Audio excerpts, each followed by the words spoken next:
president is really super concerned about the skyrocketing gas prices. Watch. This gas issue is serious. It hurts. Yes, it does. So he's going to get down to the bottom of it. He's going to roll up his sleeves. He's going to figure it out. Through the Justice Department, he's created a new oil and gas price fraud working group, oil and gas price fraud working group. That's good. I hope they come in like denim shirts like Jay Leno does. You know what I'm saying? Their mission is to make sure there isn't any price gouging going on. Now, Attorney General Eric Holder, who's there for you, readily admits there is no evidence at all whatsoever of any illegal conduct happening at the present time. Zero, none, nada, zip. But that's not stopping the DOJ. Quote, "We're going to be vigilant in monitoring the oil and gas markets for any wrongdoing so consumers can be confident that they're not paying higher gas prices as a result of illegal activity." That is just laughable, because you're not paying higher gas prices because of illegal activity. I know why you're paying higher gas prices, and I am too. Uh-oh. Should I not say it on TV, Mr. President? First of all, the FTC is supposed to handle stuff like this. The Federal Trade Commission. Second, wasn't that big, huge financial reform bill, wasn't that supposed to protect us from all of this? It was the greatest piece of legislation ever rushed through Congress. It's going to stop all the corruption and prevent financial crashes from ever happening again. The bill is thousands of pages. Now let me ask you, super guy, how could you forget to cover the energy sector? Are you that incompetent? Every downturn since the 1970s, except for September 11th, has been led by an energy downturn. So you guys make this big, huge pile of paper. You regulate everything, literally from yard sales to how you breastfeed children. But oopsie, we forgot about oil? Let me ask you this. Is the Federal Trade Commission irrelevant? Or is this smoke and mirrors because you actually know what's causing the energy prices to climb? And at the bottom of the hour, so will the American people. But first, a house divided against itself cannot stand.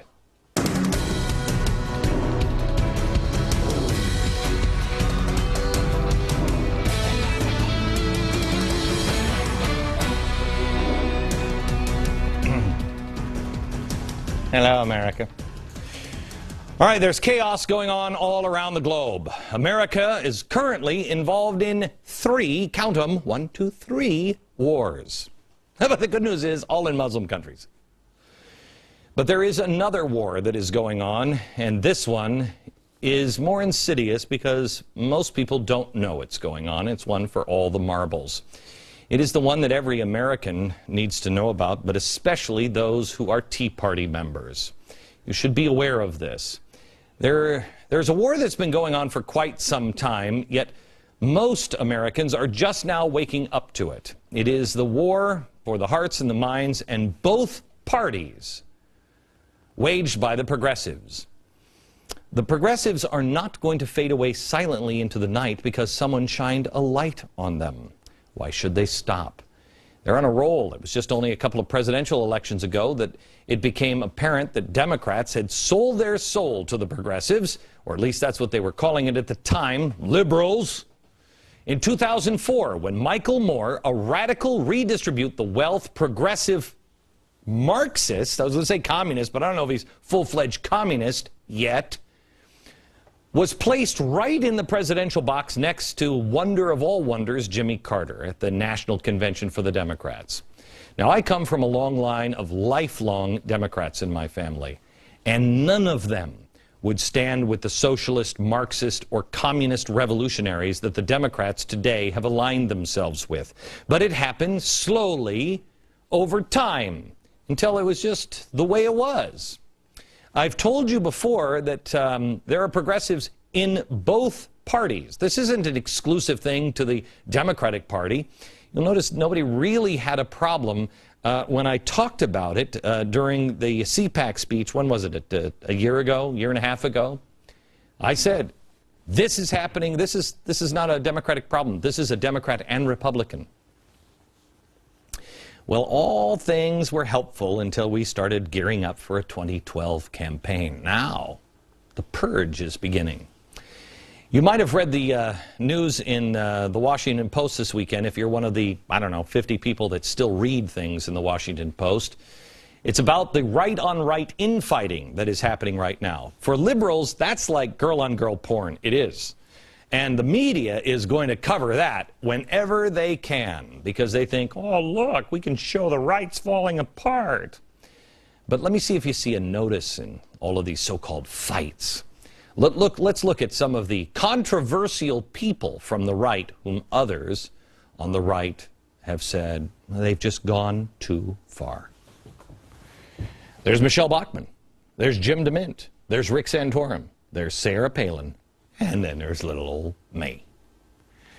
And I believe you should know that tea parties are going to be added to that list. It's almost like anyone who poses a threat to the establishment, somebody that calls a progressive, Lindsey Graham, and all of a sudden you're getting a tire iron shoved into your wheels. Isn't that weird? You're getting shot from the front and the back.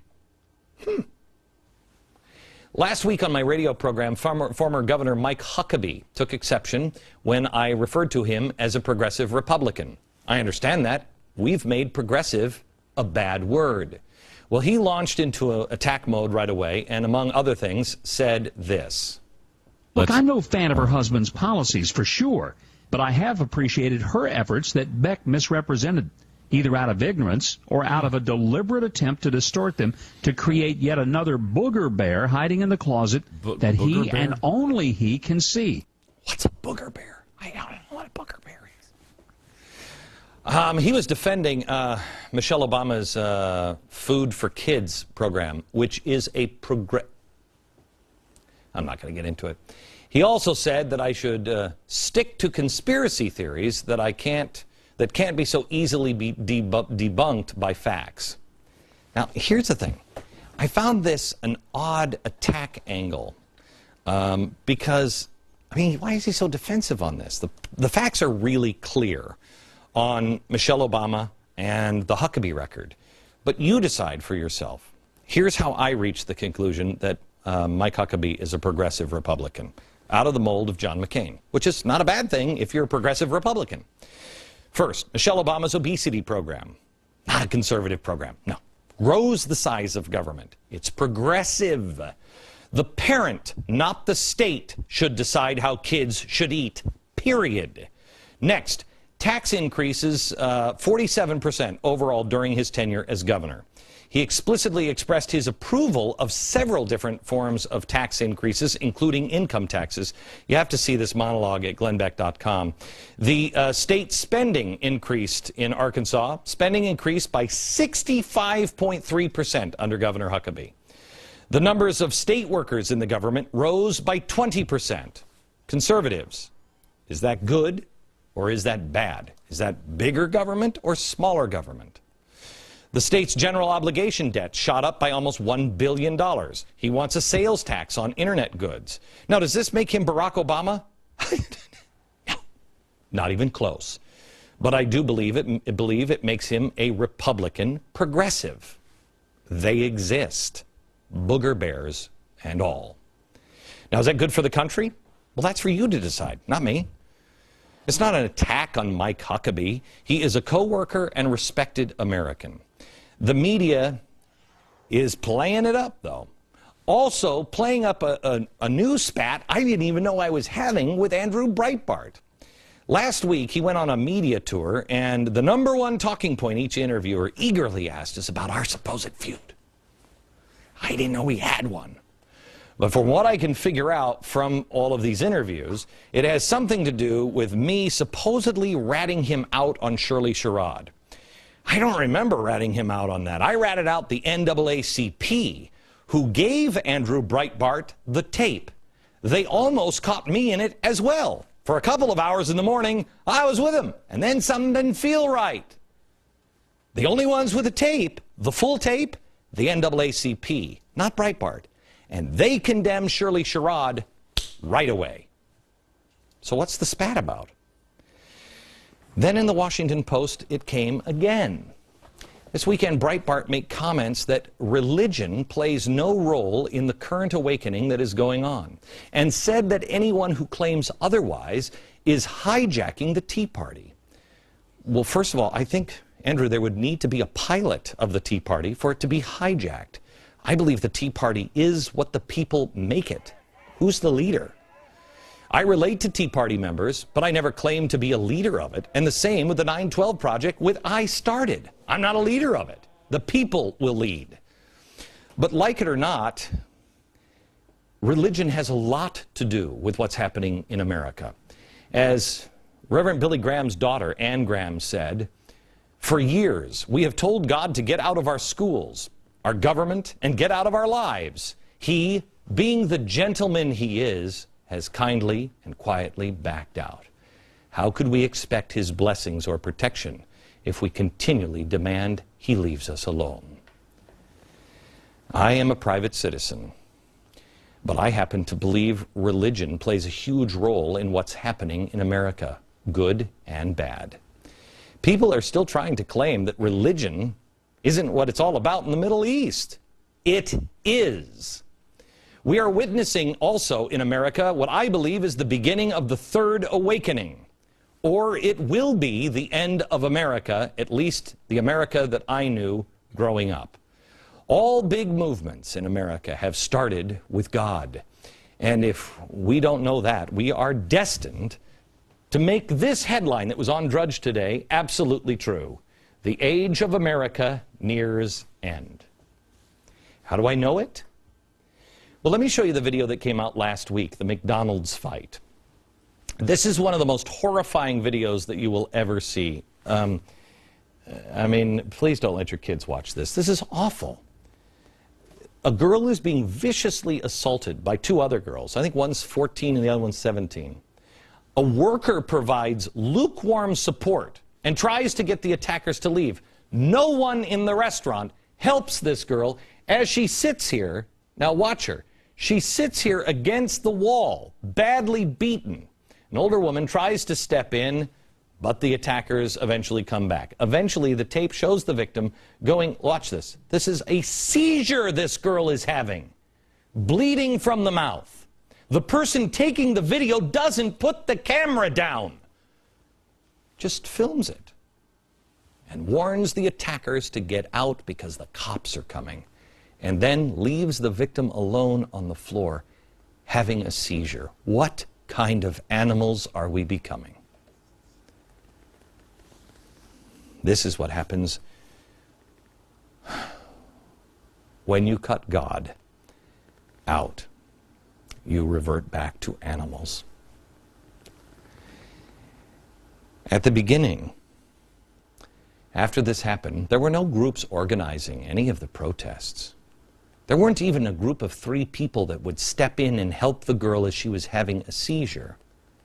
But then it was discovered that the victim was transgendered. Now there are groups demonstrating, and they're organized. Oh, I see. Oh, I get it. The crime was a little more acceptable when the victim didn't fit into the scope of some special interest group that could use this for power.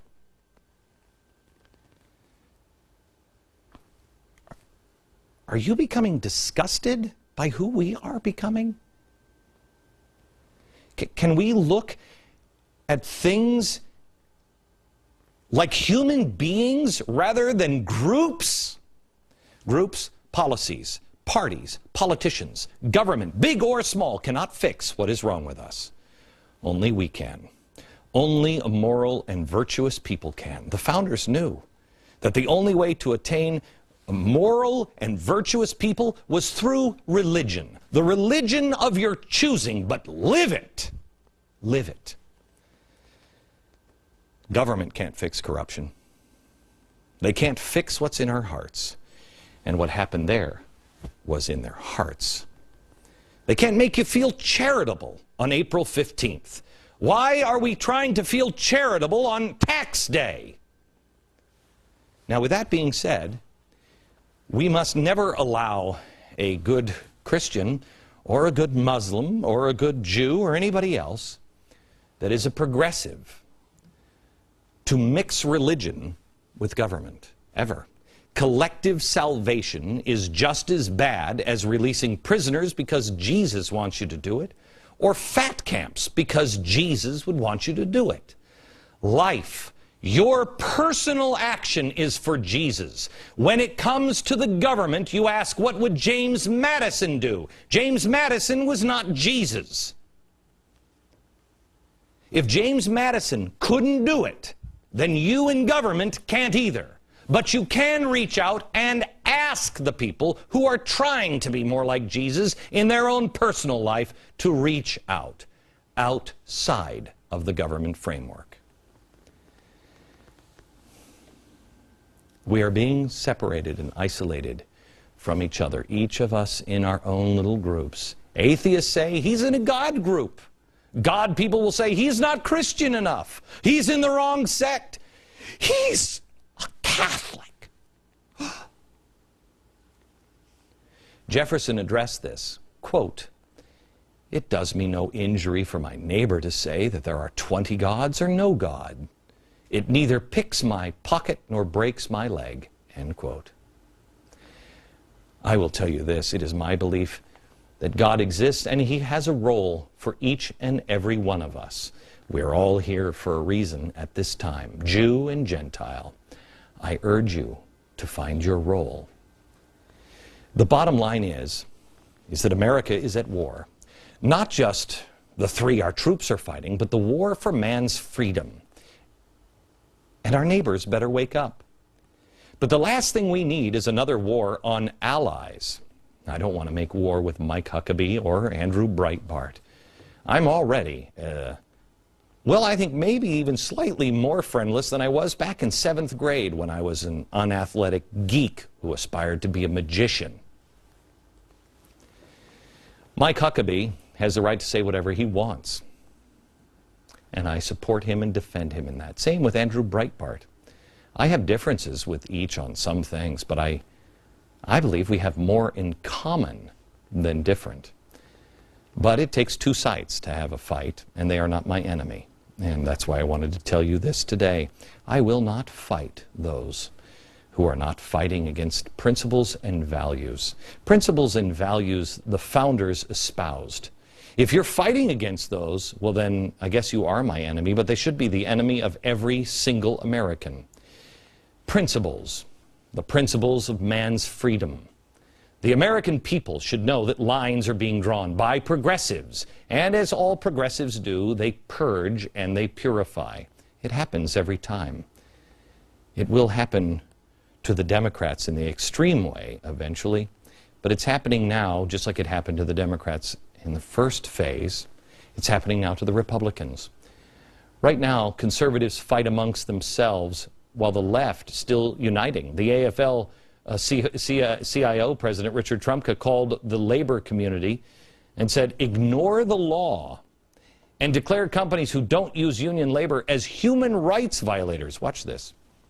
And then there's 40-some million people that are excluded from the right to bargain. If you're an independent contractor, if you're a home care worker, if you're a taxi cab driver in New York, we're going after them and saying, there's new ways. Just like they didn't wait for the law and the sit-down strike, we're going after them and saying, we're going to represent you. We're going to work with you to represent you. Forget about the law. This is about more than that. So we're looking at new types of organizing. So are you in it for your own power or for your own money?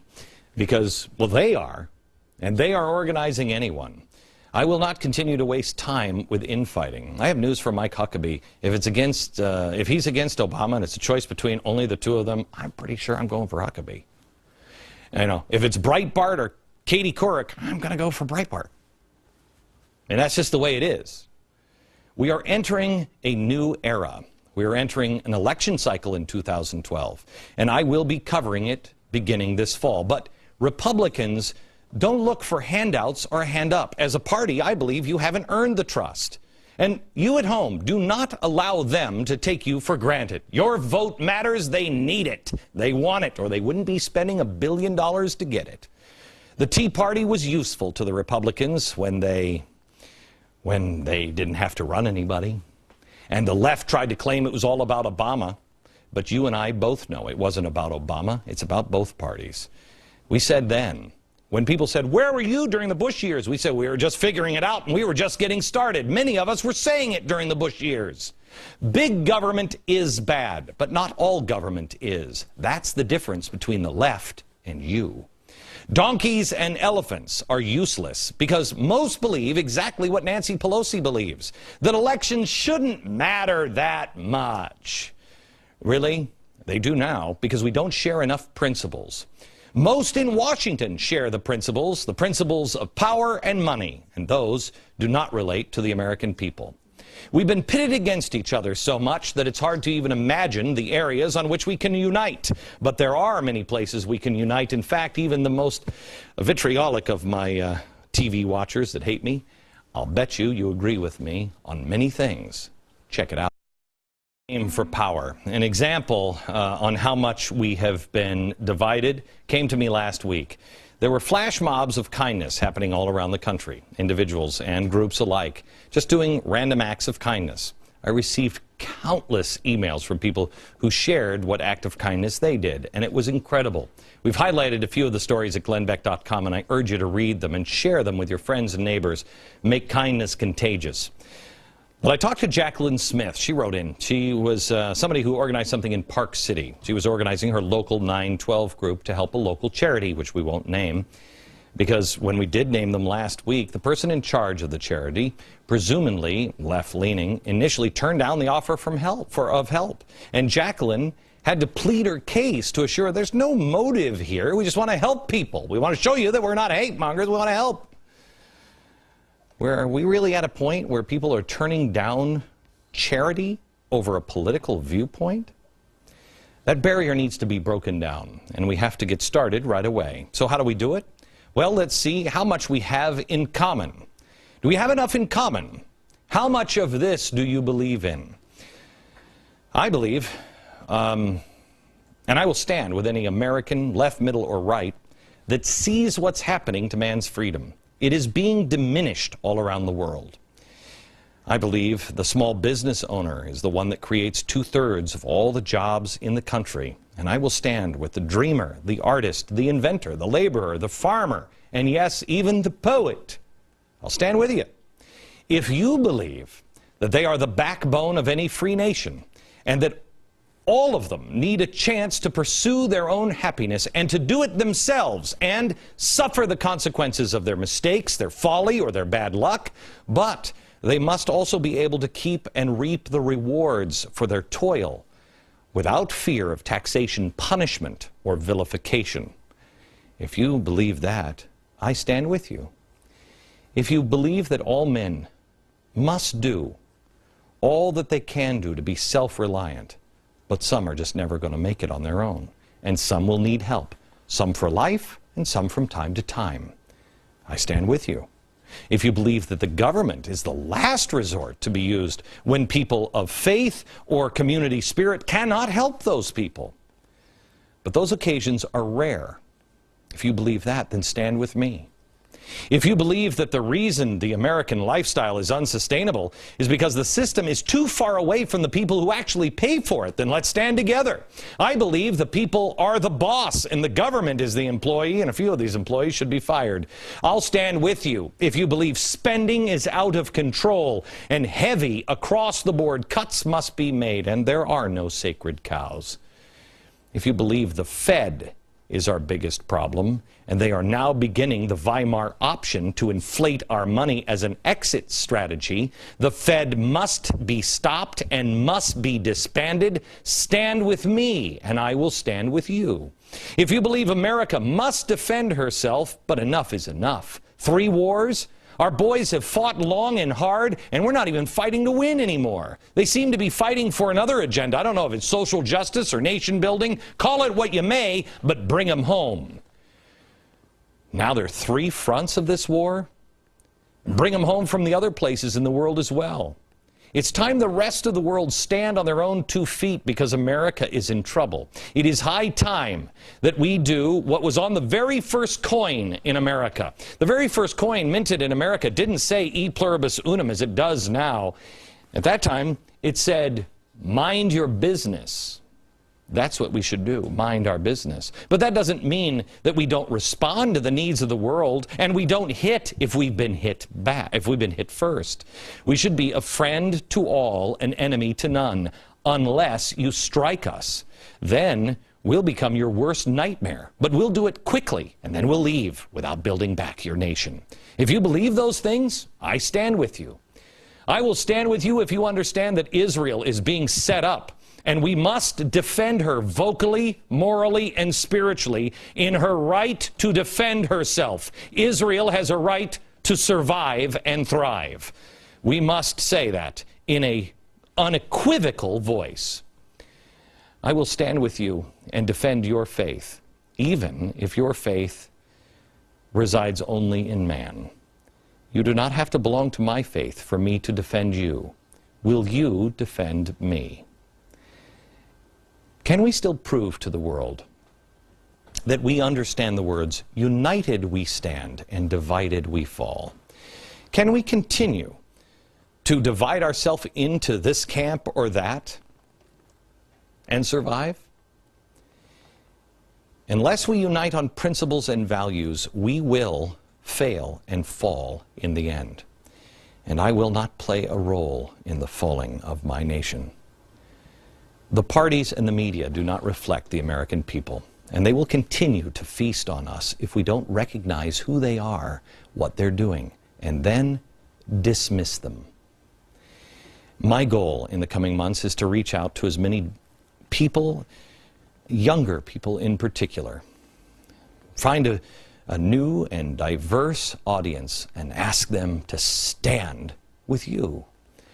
It will take great conviction and courage for Americans. Courage to stand, to speak, to not sit down, or, as we have seen in our own past, to not get up from the lunch counter. But it must be done with love, with truth, compassion, solidarity, with those who love freedom and know how it came to be. I have a firm reliance in the protection of divine providence, and I know that the people of America will choose the right path in the end. To really fix our country for our children, our future will not be easy, but it will be bright.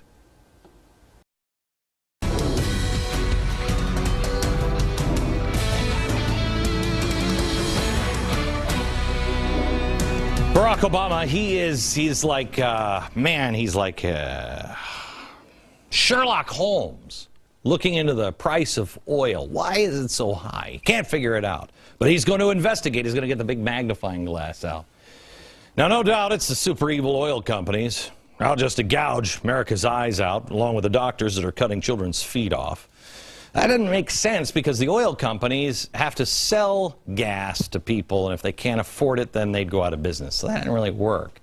If the president wants to find out why oil is so expensive, he might want to try thinking about the EPA.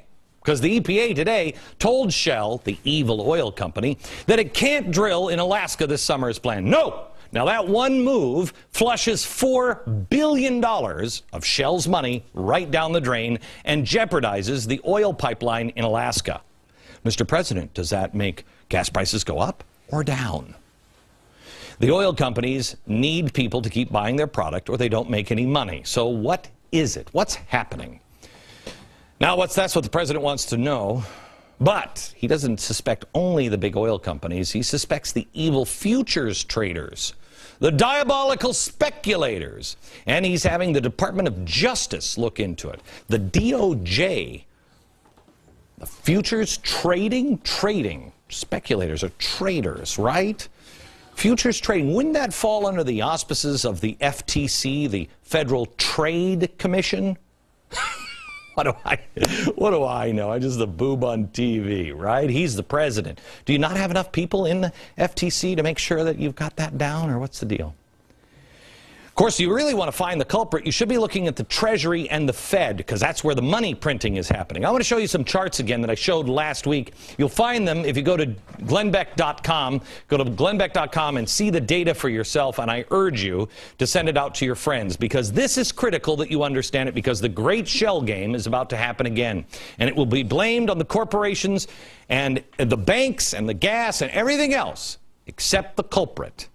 It's not about the oil companies or the speculators who were blamed for the high oil prices in 2008. It's not even about the Middle East. It's about the devaluation of the dollar. I'm going to show you some charts and go over, and these are what you find at glennbeck.com. This relationship between the cost of oil compared to the dollar. Here's the dollar. As it goes up, price of oil goes down. As it goes down, price of gas or oil goes up. What's happening here? It's almost a mirror image. Why? Did you know that the price of oil is pegged to the dollar? If you want to buy a whole big barrel of oil, you have to go to OPEC. And they got their hand out and say, pay me the money. Well, you can't pay with a yen, you can't pay with a euro. You must have dollars. So what happens is these guys have to change their money into dollars so it can go to OPEC. Now, if we're devaluing our dollar, what happens? This big hand just makes it, let's say,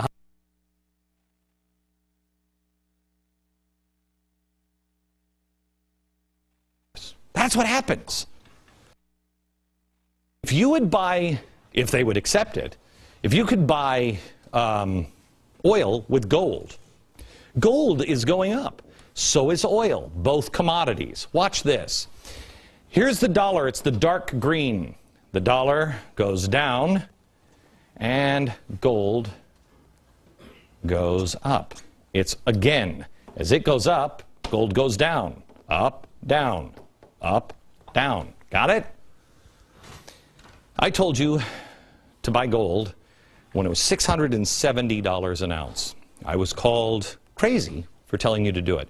Today, it closed at over $1,500. What was it, $1,511? That's insane. The 8th straight day it was up. Let me show you another one. Dollar versus the euro. The U.S. dollar is measured against 6 other currencies to determine its value internationally. 6 currencies, the euro. The chart in here is the British pound, the Japanese yen, the Swiss franc, the Canadian dollar, and the Danish krona. Here it is. Here's the euro, and here's the dollar. Oh, look at down, up, down, up, up, down, down, up. You get it?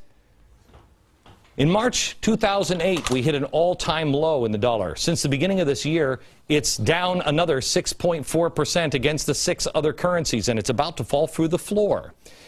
QE, 1, 2, 3, 4. I don't know if you've heard of QE or quantitative easing. But what that basically is, quantitative easing, it's a made-up name.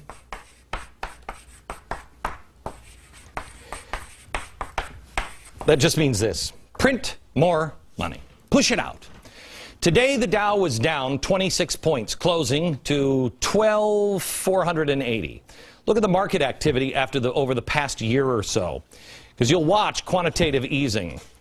Quantitative easing is ending, and the market goes down. Oh, quantitative easing, they're going to do it, they're going to do it. It starts. Got it?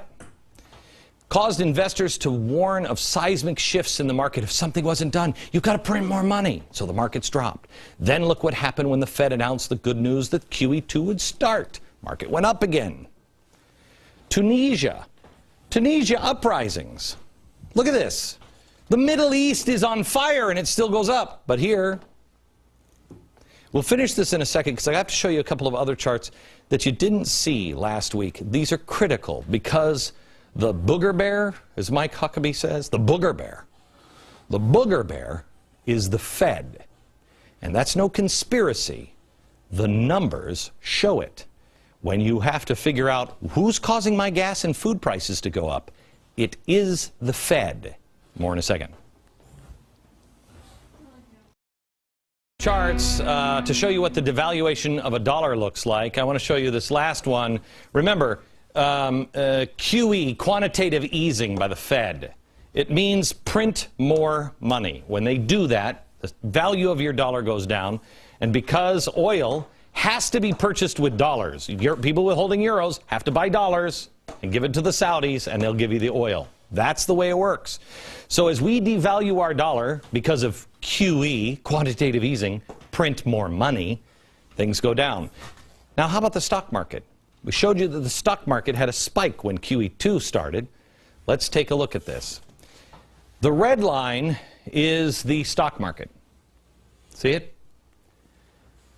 The blue line is quantitative easing. The blue line is how much money we're printing. You stop printing, the market goes down. You start printing, the market goes up. We're playing with monopoly money. And Ben Bernanke is the man with the monocle. That's what's happening.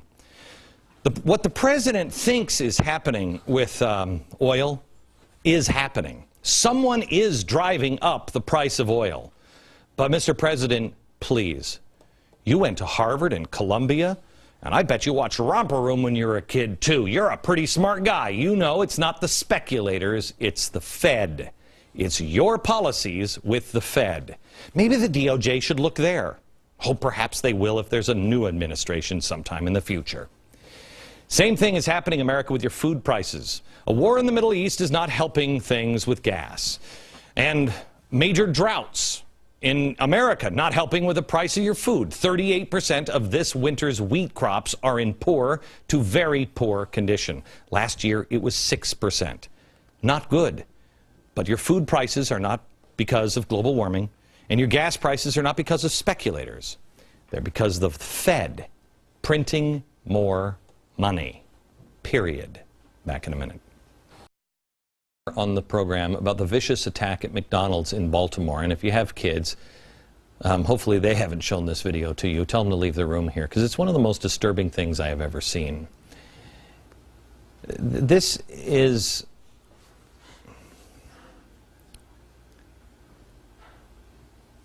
what possibly can be done to combat this? Hate crime legislation? More of it? How about a ban of fast food? The answer has to come from within each of us. This is one of the reasons why I encouraged the flash mobs of kindness last week.